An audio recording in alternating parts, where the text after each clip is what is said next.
আসসালামু আলাইকুম। আপনারা রিসেন্টলি দেখছেন সৌদির মাটিতে রিয়াদে একটি অনুষ্ঠান হয়েছে, যেখানে আমার নবীজিকে অপমান করা হয়েছে, আমার মুসলিম জাতিকে অপমান করা হয়েছে। আমি ধিক্কার জানাই আমার যেসব ভাইয়েরা, মুসলিম ভাইয়েরা সৌদিতে রিয়াদে সেই অনুষ্ঠানে প্রতিবাদ না করে সেখানে নাচ গান করেছে, আনন্দ ফুর্তি করেছে।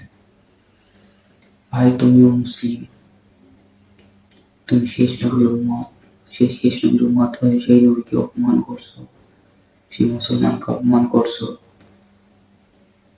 যে মাটিতে শুয়ে আছে আমার নবীজি, সেই মাটিতে তোমরা নাচ গান করতেছো।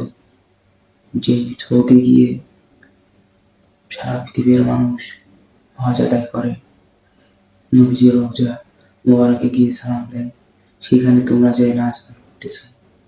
আমি ধিক্কার জানাই সৌদি সরকারকে, কারণ সে কিভাবে এরকম একটা কনসার্ট রিয়াদের উপর অনুষ্ঠান করতে পারে। আমি পুরো পৃথিবীর মুসলিম ভাই বোনদের প্রতি আহ্বান করতেছি, আপনারা যে যেখান থেকে পারেন প্রতিবাদ করে তুলুন। এর বিরুদ্ধে আজ যদি প্রতিবাদ না করতে পারেন, তাহলে এরকম অপমান আরো বেশি করবে। আমাদের মক্কার যে সম্মান, এটা থাকবে না।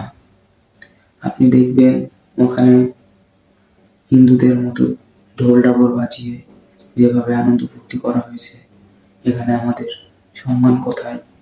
আমার নবীর সম্মান কোথায়? আমি তাই জানাই প্রত্যেকটা মুসলিম, আপনারা জানুন, আপনারা এই প্রতিবাদ গড়ে তুলুন।